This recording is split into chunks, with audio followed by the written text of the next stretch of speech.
इष्टि भगवान की आचार्य श्री 108 विश्व सागर जी महाराज की, मुनि श्री 108 सुप्रभ सागर जी महाराज की, मुनि श्री 108 प्रेरणा सागर जी महाराज की, जो है प्रकाश से पुंजे और वी तेरा गे ध्यान में, और मन की लौ लगाई है अरिहंत ध्यान में, इंसानियत जगाई जिसने संविधान में, अवतारे महावीर के हैं वर्धमान में, अवतारे महावीर के हैं वर्धमान में।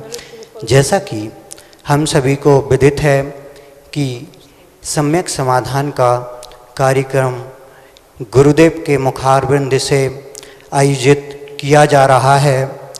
व्हाट्सएप जीमेल के माध्यम से भी हम सभी तक यह कार्यक्रम भेजा जा रहा है। तो आज उसी कार्यक्रम के क्रम को आगे बढ़ाते हुए हम पूज्य मुनि श्री 108 प्रेरणा सागर जी महाराज के चरणों में निवेदित करते हुए आज के कार्यक्रम को आगे की गति देने की अनुमति लेते हैं। ओम नमः सिद्धेभ्य। पंच परमेष्टि भगवान की परम पूज्य आचार्य भगवंत गुरुवर विशुद्ध सागर जी मुनि महाराज की, परम पूज्य मुनि श्री सुप्रभ सागर जी महाराज की,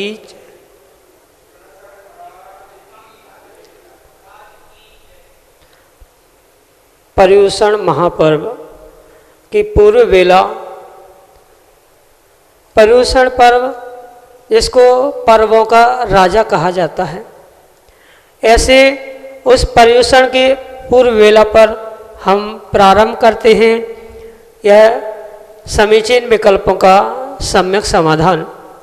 और देश भर के विभिन्न अंचलों से प्राप्त हुए अनेकानेक समीचीन प्रश्न जिनका सम्यक समाधान परम पूज्य गुरुवर विशुद्ध सागर जी महाराज के मंगल सुभाषित से परम पूज्य मुनि श्री सुप्रभ सागर जी महाराज के मुखारबिंदु से हम यहाँ प्राप्त कर रहे हैं।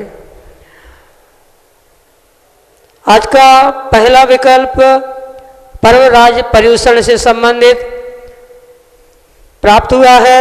छिंदवाड़ा मध्य प्रदेश से रोहित पाटौदी महाराज श्री के चरणों में कोटि कोटि नमोस्तु निवेदित करते हुए अपना समीचीन विकल्प रख रहे हैं कि महाराज जी पर्वराज पर्युषण हम लोग अत्यंत हर्षोल्लास के साथ दोनों ही संप्रदायों में, चाहे वह दिगंबर ब्राह्मण या श्वेतांबर ब्राह्मण हो, मनाते हैं।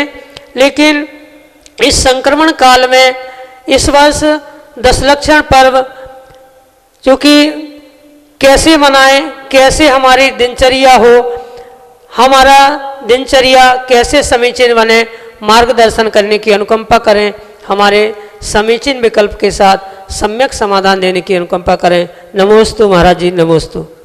ओम नमः सिद्धम। परम पूज्य आचार्य भगवान गुरुवर विशुद्ध सागर जी महाराज के पर्वारिधराज पर्युषण पर्व लगभग कोई ऐसा जैनी भाई नहीं होगा, जैनी समाज का कोई ऐसा व्यक्ति नहीं होगा जो पर्वराज पर्युषण की राह देखता होगा। वर्ष भर में अगर कोई हर्षोल्लास के साथ कोई त्यौहार हमारे यहाँ मनाया जाता है तो वह यह पर्युषण पर्व है। पर क्या करें, इस वर्ष इस कोरोना महामारी के कारण से हम जिस हर्षोल्लास के तहत या जिस प्रभावना के साथ, ये धर्म प्रभावना के साथ यह पर्युषण पर्वराज मनाते हैं, उतने हर्षोल्लास के साथ, उतने धर्म प्रभावना के साथ वर्तमान में मनाना संभव नहीं। पर एक बात मैं अवश्य रोहित तुम्हें कह सकता हूँ कि मन में है हुलक तो क्या करेगी ढोलक, और मन में नहीं है हुलक तो क्या करेगी ढोलक। अगर मन में उत्साह नहीं है तो लाखों करोड़ों का द्रव्य नष्ट करके क्या होगा, और मन में हुलक है ही, उसे ढोल धमाका और प्रदर्शन प्रभावना से क्या मतलब। दोनों बातों को मद्देनजर रखते हुए वर्तमान के कोरोना और धर्म प्रभावना आदि को विचार करते हुए जो वर्तमान की टेक्नोलॉजी और वर्तमान के ये सब कुछ व्यवस्थाएं हमारे हाथ में हैं, उनको ही समझकर जो अनेक स्थानों में ऑनलाइन शिविर हो रहा है, आप चाहो तो आपके लिए भी YouTube के माध्यम से ऑनलाइन समय सारोपासक श्रावक संस्कार साधना शिविर का ऑनलाइन पे YouTube के माध्यम से आयोजन होने वाला। और आप चाहो तो दिनचर्या की आपने जैसी बात की है, वह दिनचर्या सुबह से लेकर शाम तक जैसे शिविर में हम मुनिराज के पास रहकर अपनी दिनचर्या करते हैं, अंतर इतना है कि हम में आप में ज़रूर दूरियां है, पर आज की तकनीक ने, टेक्नोलॉजी ने हम सबको बहुत पास करके रखा। उस मोबाइल का जो आज तक व्यक्ति दुरुपयोग करता रहा, उस दुरुपयोग का, उसी मोबाइल का सदुपयोग करके हम YouTube के द्वारा उस शिविर का जो लाइव टेलीकास्ट होने वाला है उसको आप देख सकते हो। ये भी बात समझना, जो उसमें नियमावली आदि लिखी है वो फॉर्म भी आप तक पहुंच चुका होगा, और उस फॉर्म के द्वारा आप ऑनलाइन ही रजिस्ट्रेशन करके घर में ही बैठकर परिपूर्ण रूप से धर्म ध्यान कर सकते हैं। ये ज़रूरी नहीं है कि धर्म ध्यान करने के लिए हमें किसी विशिष्ट स्थान पर पहुंचना है या कहीं पहुंचने से ही हमारा धर्म ध्यान हो, यह किंचित भी ज़रूरी नहीं है। इसलिए आपको तो जहाँ बैठे हो वहाँ पर बस मोबाइल चालू करना है और YouTube के द्वारा आपको सब कुछ सुबह 5, साढ़े 5 बजे से लेकर शाम तक जब जब आप अपना मोबाइल YouTube के लिए चालू करोगे, लगभग तब तक आपको धर्म ध्यान करने का मौका घर बैठे इस साल मिल सकता है। हर साल तो घर छोड़ के, काम छोड़ के, स्थान छोड़ के अन्यत्र जाना पड़ता है, पर इस साल चाहे कोरोना की अच्छाई या बुराई जो भी समझना, आपको घर बैठे ही आपको दिनचर्या बताने के लिए मोबाइल YouTube साधन है। आप उस पे लाइव देखकर आपकी दिनचर्या बना लेना और उसी हिसाब से मन की उत्साह को बढ़ाते हुए स्थान मायने नहीं रखता। हमारा उत्साह हमारे मन के परिणाम निर्भर करते हैं कि हम कितने कर्मों की निर्जरा कर रहे हैं और हम किस प्रकार से, कितने उत्साह से हम ये पर्युषण पर्व मना रहे हैं। तो इस प्रकार से उत्साह को धारण करते हुए आप घर बैठे ही YouTube के माध्यम से अपनी दिनचर्या बना लेना और उसी हिसाब से बहुत आनंद उत्साह के साथ पूरे परिवार के साथ अपना यह पर्युषण पर्व बहुत अच्छे से मनाना, यही आपके लिए शुभाशीष है। सतत स्वाध्याय का प्रतीक, समीचीन विकल्प, सम्यक प्रश्न। और ऐसे ही सतत स्वाध्याय श्रावक श्राविका श्रीमती चंदा डॉक्टर मगन जैन, आष्टा मध्य प्रदेश से महाराज श्री के चरणों में बारंबार नमोस्तु निवेदित करते हुए अपना समीचीन विकल्प रख रहे हैं कि महाराज श्री द्रव्य संग्रह ग्रंथ में सिद्धों का लक्षण सायार मणायारा लक्षण मेयम तु सिद्धाड़म कहा है, फिर सिद्ध भगवान निराकार कैसे हुए।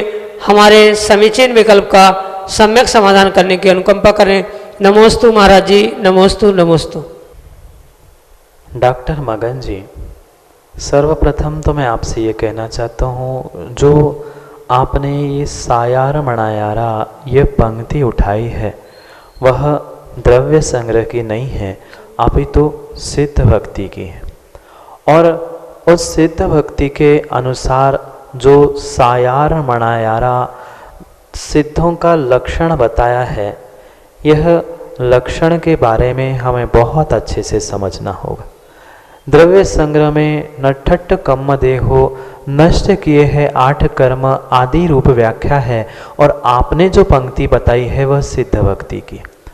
पुनः उस सिद्ध भक्ति पर पहुंचते हुए उस सायार मणायारम का अर्थ समझते हुए आपके समीचीन विकल्प तक पहुंचते हैं।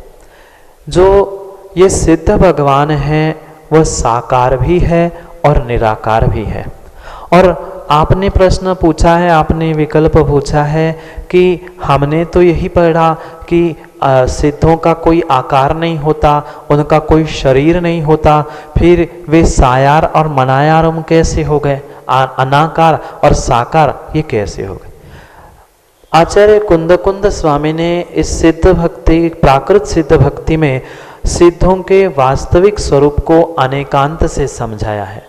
जो कर्माण काय योग की अपेक्षा से उनके पास कोई भी आकार, शरीर किंचित भी नहीं है, पर फिर भी ये बात समझने योग्य और आपको विचारणीय है कि उन्होंने किंचित भी किसी भी प्रकार के कर्मों को अपने पास नहीं रखा, पर फिर भी कर्म नहीं होने के बाद भी वे साकार कैसे? वे तो शरीर से रहित है तो निराकार होना चाहिए था। यह तार्किक बुद्धि कुंद स्वामी की है। तर्क से, तर्कणा से उन्होंने अनेकांत को समझाया कि ये सिद्ध भगवान आकार सहित भी है और आकार रहित भी है। आकार रहित क्यों कहा? क्योंकि उनका कोई भी पुराना शरीर, कर्म, नौ कर्म, द्रव्य कर्म, कोई भी कर्म नहीं बचा, इसलिए उन सब से अलग होने की अपेक्षा से उनका कोई भी आकार नहीं है, उन्हें निराकार कह दिया। पर फिर भी उनके पास आत्मा है, उनके पास ज्ञान है, और उस ज्ञान का आत्मा का आकार कैसा होगा? वह ज्ञान का और आत्मा का आकार द्रव्य संग्रह में किंचु न चरम देह दो सिद्धा, किंचित न्यून जो चरम शरीरी आत्मा का आकार बना था, उस आत्मा के आकार से किंचित न्यून आत्मा के प्रदेश है और वहाँ पर ज्ञान भी है। इसलिए आचार्य भगवंत कुंद स्वामी सिद्धों की व्याख्या करते हुए कह रहे हैं कि सिद्ध शरीर, द्रव्य कर्म आदि की अपेक्षा से तो वह निराकार है, पर फिर भी आकार उनके आत्मा का पूर्व शरीर से किंचित न्यून है। ऐसा किंचित न्यून उनका आकार है, ज्ञान उसमें है, इसलिए ज्ञान से युक्त, आत्मा के प्रदेशों से युक्त वह जो सिद्ध है उनका आकार है। समझ में आया? निराकार क्यों? तो पुद्गल कर्मों की अपेक्षा से, और साकार क्यों? तो ज्ञान, दर्शन आदि गुणों से वह युक्त है। उन्होंने ज्ञान दर्शन को नहीं छोड़ा, और वे शरीर का भी जो आकार था या शरीर की भी जो पहले पर्याय में जो चरम शरीर थे, उस चरम देह से जब मुक्त हो जाएंगे, ऐसे चरम देह से मुक्त होते समय जब उनका जो आकार था उससे थोड़ा सा न्यून जो आकार आत्मा के प्रदेशों का बना है, वह आत्मा के प्रदेशों का जो न्यून आकार है वही आत्मा का आकार वहाँ सिद्धालय में भी है। इसलिए उन्हें वह किंचित न्यून सिद्धों को, जो उनका पुराना देह, पुराना जो शरीर था, उनके आकार जन्य कहा है, इसलिए वे साकार भी है और निराकार भी है। अनेकांत से, तर्क से आपको यही सम्यक समाधान है कि आपके लिए यह समझना और विचारणीय विषय है कि वे निराकार किसी अन्य अपेक्षा से है और साकार किसी अन्य अपेक्षा से है। अनेकांत से वे साकार भी है और अनेकांत से निराकार भी है।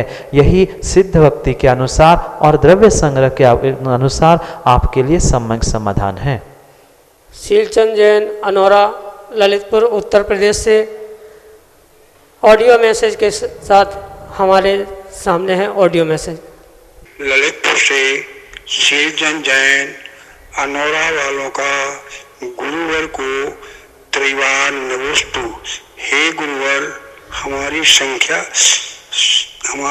जिज्ञासा है कि साहस गति विद्याधर का सुग्रीव एवं धर्मपत्नी सुतारा से कौन से भव का बैर था जो उसने अपना रूप बदलकर सुग्रीव बनकर उसको हरण किया था।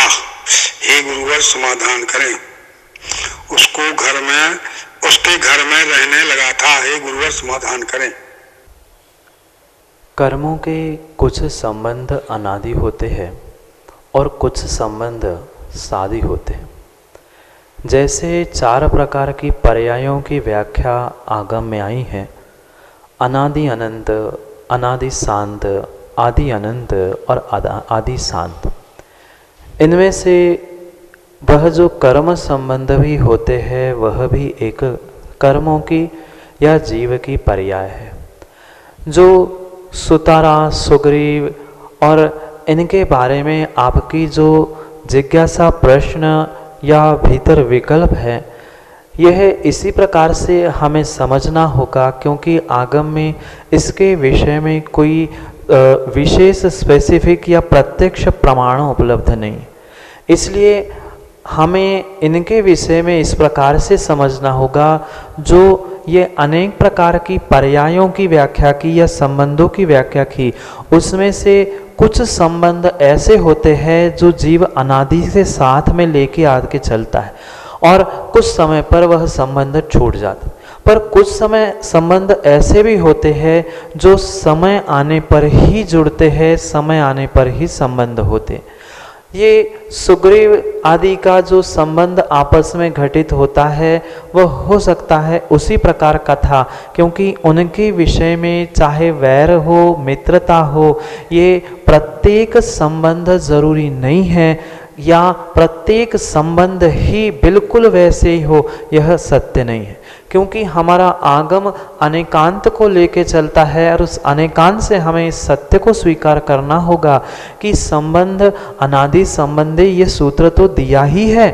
संबंध तो अनादि से है, पर वह संबंध प्रकट होने के लिए निकट पर्यायों का ज्ञान या उनका इतिहास लिखा जाना वह जरूरी है। क्योंकि उस समय पे प्रत्यक्ष हम या कोई आचार्य महाराज नहीं थे, उनके सामने कोई पूर्वाचार्य का ग्रंथ या कोई रेफरेंस या कोई संदर्भ नहीं मिला हो, इसलिए आगम में उसकी कोई विशेष व्याख्या नहीं है। पर यही आपके लिए कहना चाहता हूँ कि जो संबंध हो सकता है कि उनका तत्भाव में ही कुछ ऐसे भी संबंध होते हैं कि इस पर्याय से प्रारंभ होकर आगे खत्म होंगे। जैसे आदि भी है और अंत भी है। ये जो संबंध की पर्याय है, कर्म की पर्याय है, वह हो सकता है आदि अंत हो, आदि अनंत हो या अनादि अंत हो। इसमें से ये इन सुग्रीव आदि की जो पर्याय है वह परिपूर्ण रूप से आदि और अंत है। इसलिए हमें उनके विषय में यही समझना होगा कि उनका पूर्व इतिहास, दोनों में से एक बात है कि पूर्व इतिहास प्राप्त नहीं हुआ इसलिए नहीं लिख पाए हो, या उसी भाव से कुछ वैर या मैत्री हुई हो, ऐसा भी हो सकता है। इसके लिए वो उनके घर में रूप बदल के रहा, वह मित्र नहीं हुई, शत्रुता हुई, ये सब कुछ आपने बहुत अच्छे से पढ़ा है। पर उनके संबंध के बारे में अगर आगम मौन है तो हम दो प्रकार से उससे समझ सकते हैं। एक, उनको कोई संदर्भ रेफरेंस नहीं मिला होगा, या दूसरा वह संबंध तात्कालिक ही बना होगा या सादी शांत होगा। इस अपेक्षा से वह कोई विशेष व्याख्यान उसके विषय में नहीं है। यही आपके लिए सम्यक समाधान है। पुढचा विकल्प झालेला आहे बसमत महाराष्ट्रपासून पारस सचिन पंचवाटकर महाराजांनी चरण कोटी कोटी नमोस्तु म्हणतात की एक दिवसात मंदिरात वेगळ्या वेगळ्या मूर्तीचा कितीदा, एकदा, दोनदा, तीनदा अभिषेक करता येतो। माझ्या विकल्पचा सम्यक समाधान करा। नमोस्तु महाराज, नमोस्तु महाराज, नमोस्तु। मंदिरात एका वेळी एकाच प्रतिमेचा एकच वेळा अभिषेक करणं योग्य आहे, असं काही आगममध्ये व्याख्यान नाही आहे ज्यामध्ये आपण एका प्रतिमेचा किती वेळा अभिषेक करावा, दुसऱ्या तिसऱ्याचा प्रतिमेचा करावा की नाही, असं कुठेच व्याख्यान आपल्याला प्राप्त होत नाही। पण आपला श्रावकाचा विवेक सगळ्यात मोठा असतो।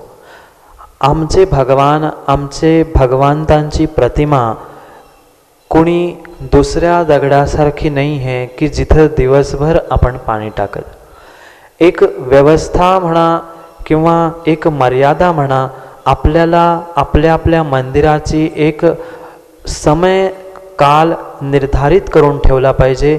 आगम त्याबद्दल मौन आहे, पण पण तरी सुद्धा आपल्या स्वतःचा विवेक आहे की एका प्रतिमेचा आपण किती वेळा अभिषेक करू शकतो, किंवा आम्हाला अभिषेक करायचाच है तो आपण दूसऱ्या वेळा किती करू शकतो।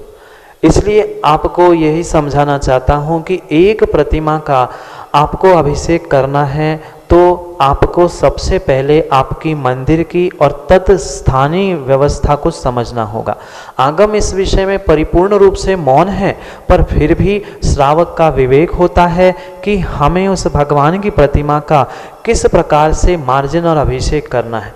हमें अपने कर्मों की धूल मिटाने के लिए अभिषेक करना था, पर इसका मतलब ये नहीं है कि सुबह से शाम लेकर हम बटैया जैसे पानी ढारी रहे, कोई भी आया रख दिया अभिषेक किया, नहीं। एक मर्यादा, एक विवेक के रूप से हमें मंदिर की चैत्यालयों की व्यवस्था बनानी होगी कि कब कौन से इसका, जबकि आगम में इसके बारे में पूर्वाचार्यों ने कोई विशेष रूप से नहीं कहा कि कैसा कब कितनी बार, पर फिर भी ये श्रावक का और वर्तमान के अपने लोगों का विवेक होना चाहिए कि हम एक प्रतिमा का एक ही बार अभिषेक करें। और माना कि पुनः उसी वेदी पर किसी को विषमता के कारण अभिषेक करना पड़ा तो वह श्री जी को ना लेकर अन्य किसी प्रतिमा को लेकर हम अभिषेक बनाए करें, पर वह बात और आप समझ लेना कि इसको आप स्थायी व्यवस्था मत बना के रख। आज कोई 8 बजे आया, कल कोई 9 बजे आया, हर कोई आए और हर कोई करे, ये व्यवस्था, जबकि ये व्यवस्था हमारी भाव विशुद्धि के लिए बनाई गई है और उसको ही लेकर हमारी भावों में अशुद्धि हो रही है तो वह हमारी क्रियाएं समीचीन नहीं है, योग्य नहीं है। इसलिए आपके लिए यही सम्यक समाधान है। सबसे पहले तो आप अपने स्थानीय व्यवस्था, मंदिर की व्यवस्था को समझें और उसके उपरांत अपने विवेक से निर्णय करें। आपके लिए सम्यक समाधान यही है कि एक प्रतिमा का तो आज के वर्तमान के परिप्रेक्ष्य में हमें एक बार करना चाहिए, पर आगम इस विषय में मौन है। अगर उससे हमारे नियम से किसी को बाधा नहीं है और व्यवस्था रूप में हमने ये बनाया है तो उसमें कोई दोष नहीं है, पर अगर कोई कहीं स्थान पर ऐसा होते भी दिख जाए तो आप उसको भी देखकर संक्लिष्टता ना करें।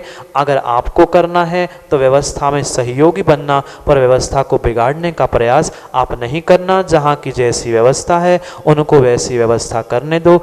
आपको जैसा उचित लगे, आपका विवेक, आपका ज्ञान जैसा हो, आपको वैसा ही करना चाहिए, पर कायदे से करने में दोष नहीं है आगम से। पर फिर भी व्यवस्था की और वर्तमान की अपेक्षा से जो एक बार आदि की व्यवस्था बनाई है, एक प्रतिमा का एक बार, अगर करना ही पड़ा तो दूसरी बार दूसरी प्रतिमा ले, दूसरी वेदी पे जाए, अन्य मंदिर में पहुंचे, ये हो सकता है। यही आपके लिए सम्यक समाधान है। सम्यक समाधान देख रहे सभी साधर्मी महानुभावों के लिए मेरा सादर जय जनेन। जैसा कि हम सभी ने देखा कि गुरुवर के मुखारविंद से हमारे समीचीन विकल्पों का उत्तर गुरुवर ने कितने सरल भाषा में हमें समझाया।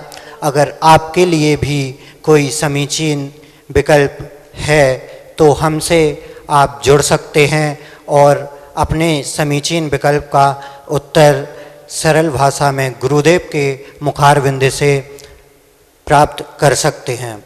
हमसे जुड़ने के लिए व्हाट्सएप पर मैसेज या ऑडियो मैसेज आप कर सकते हैं।